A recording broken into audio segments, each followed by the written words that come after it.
अपने पसंदीदा शो के फुल एपिसोड देखने के लिए अभी डाउनलोड करें दंगल प्ले ऐप।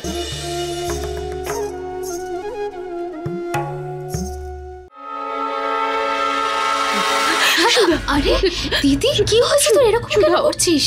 ও আবার ফিরে এসেছে, ব্রজ ফিরে এসেছে আবার। দিদি এখানে নয়, তুই কেউ শুনে ফেলবে এখানে, তুই আয় আমার সাথে।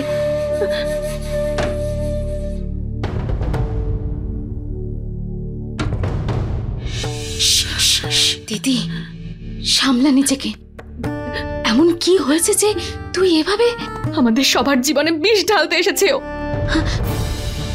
আর আমি এত অসহায় হয়ে পড়েছি যে কিচ্ছু করতে পারছি না। আজও আমার সামনে দাঁড়িয়ে আমার স্বামীকে নিয়ে খারাপ কথা বলেছে। আমি সহ্য করতে পারিনি, আর আমি ওর গায়ে গরম চা ঢেলে দিয়েছি।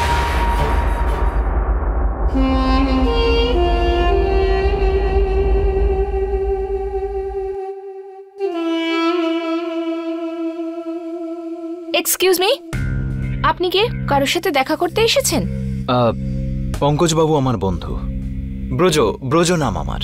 ও হাই, আচ্ছা আপনি তাহলে পঙ্কজ দাদাকে সাহায্য করেছিলেন? আমি ওনার ছোট বোন মিনাল। আরে আপনার শার্টে এটা চা পড়ে গেছিল, পরিষ্কার করার জন্য আমি বাথরুম খুঁজছিলাম। বাথরুমটা কোথায়? তার কোনো প্রয়োজন নেই, আমি আপনাকে আরেকটা শার্ট দিয়ে দিচ্ছি। আপনি আমার সাথে আসুন। Thank you. আসুন। জ্যোতি, ব্রজ গেল কোথায়?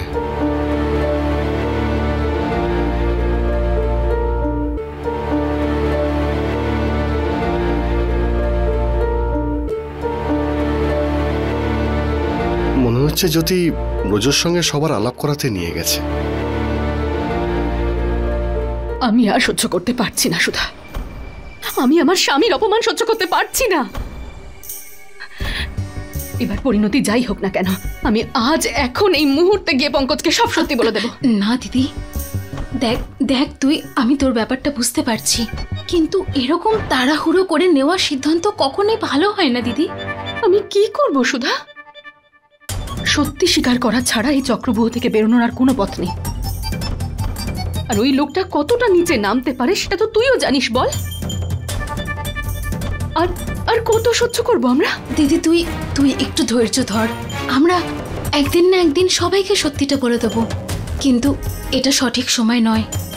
আমরা আমরা আমরা একটা কাজ করি, আমরা বাবা মার সাথে কথা বলি, ওরা আমাদের থেকে তো বড়, ওরা যা বলবে ঠিক বলবে।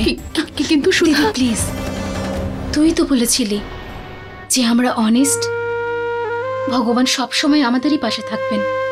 তুই শুধু একটু ভরসা রাখ, উনি নিশ্চয়ই কোনো না কোনো রাস্তা বার করবেন। কিন্তু কিন্তু যদি তুই এরকম ভাবে হঠাৎ করে সবাইকে সুষমার সত্যিটা বলে দিস, তাহলে সব সম্পর্ক ভেঙে যাবে। না, আমি এরকমটা হতে দেব না। হে ভগবান, আমি কি করব? আর দিদি তুই নিজেকে সামলা, আর আবার বাইরে চল। তোর ওখান থেকে এভাবে হঠাৎ চলে আসাটা জামাইবাবুর মনে অনেক প্রশ্ন তুলতে পারে। ঠিক আছে, আমি যাচ্ছি, কিন্তু আমি জানি না আমি আর নিজেকে ঠিক কতদিন আটকে রাখতে পারবো।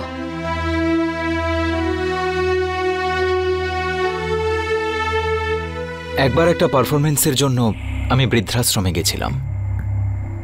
ওখানে ওই বৃদ্ধ অসহায় চোখগুলোর দিকে দেখে আমি চিন্তায় পড়ে গেছিলাম যে এদেরও নিশ্চয়ই সন্তান আছে, যাদেরকে এনারা অনেক যত্ন করে বড় করেছেন। আজ সেই সন্তানদের কাছে মা বাবা বোঝা হয়ে গেল। পৃথিবীটা কত স্বার্থপর হয়ে গেছে। পারফরমেন্সের পরে চ্যারিটির লোকেরা আমার কাছে এসেছিল আমাকে আমার ফিস দেওয়ার জন্য। খুব হাসি পাচ্ছিল আমার। আচ্ছা, কেউ কি নিজের মা বাবার কাছ থেকে কখনো ফিস নিতে পারে নাকি? ওই মানুষগুলোর মুখের হাসিটাই আমার সবচেয়ে বড় ফিস ছিল। শুনতে পাচ্ছিস তুই কিভাবে একের পর এক মিথ্যে বলে মানুষকে ফাঁসাচ্ছে? এর মতো একটা জঘন্য নোংরা লোক আমি আমার জীবনে কখনো দেখিনি।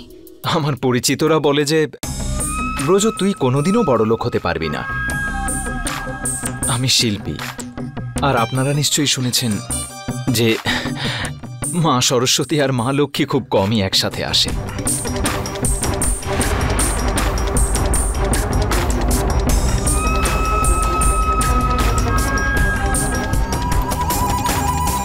পঙ্কজ, এটা একটু ফিল করে দেখো তো। যেই আমি দোকানে এই শার্টটা দেখলাম আমার মনে হলো তোমাকে এটা খুব মানাবে। আর শার্টের কাপড়টা কি নরম দেখো। আরে বা, এ তো খুবই সফট, একদম তোমার চুলের মতো। যখন আমি এটা পরে বাইরে বের হব তখন তোমার কথা খুব মনে পড়বে।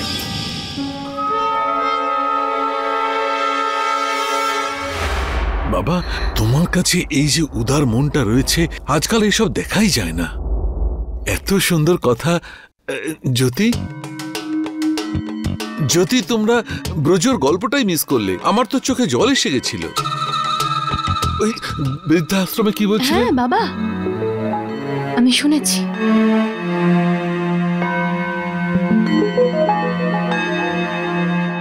মনে হয় জ্যোতি দেবী আমার উপর বিরক্ত।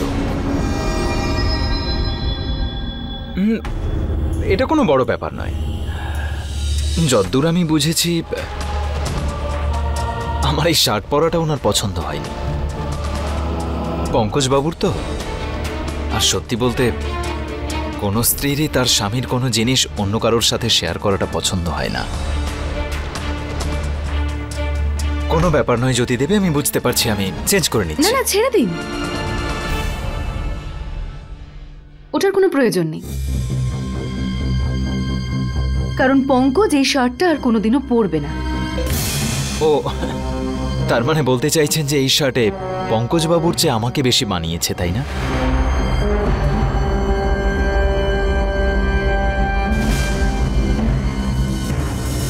Thank you so much. এই পঙ্কজ, কিছু মনে করো না।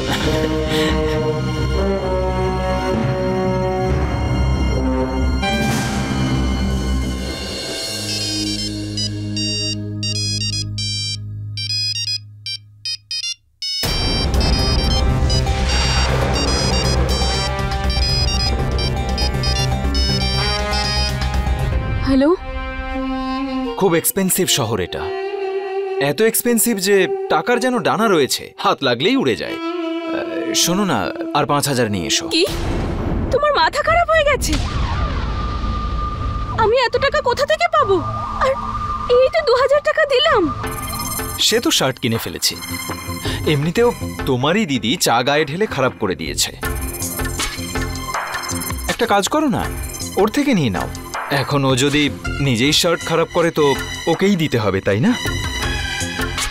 আর এমনিতেও খুবই বড় লোক, ওর কাছে ৫,০০০ টাকা কোনো ব্যাপার নয়। টেনশন করো না। তোমার কি একটু লজ্জা নেই? আমি দিদির কাছে টাকা চাইতে পারবো না। আর দিদি যদি জানতে পারে এই টাকাটা তোমার জন্য চাইছি, ও এই টাকা কোনোদিনও আমি দেবে না। কখন বলছি যে তুমি সবাইকে বলে বেড়াও? বলো না। আর এমনিতেও আজকাল তোমার কাছে অনেক বাহানা আছে তোমার বড় লোক দিদির থেকে টাকা নেওয়ার। ভেবে দেখো, নইলে আমি ভাবতে শুরু করব। আর আমি শুধু তোমাদের শেষ করে দেওয়ার কথাটা ভাববো। তুমি রাক্ষস বলেছিলে না আমাকে? এবার দেখো আমার দানব রূপ। তুমি কত নিচে নেমে গেছো ব্রজ। তুমি যাই বলো না কেন ডার্লিং, আজকাল গালিগালাজটা আমার বেশ লাগে। মনে হয় যেন কেউ আমার তারিফ করছে। আমি অপেক্ষা করব তুমি চলে এসো, নইলে তুমি তো জানোই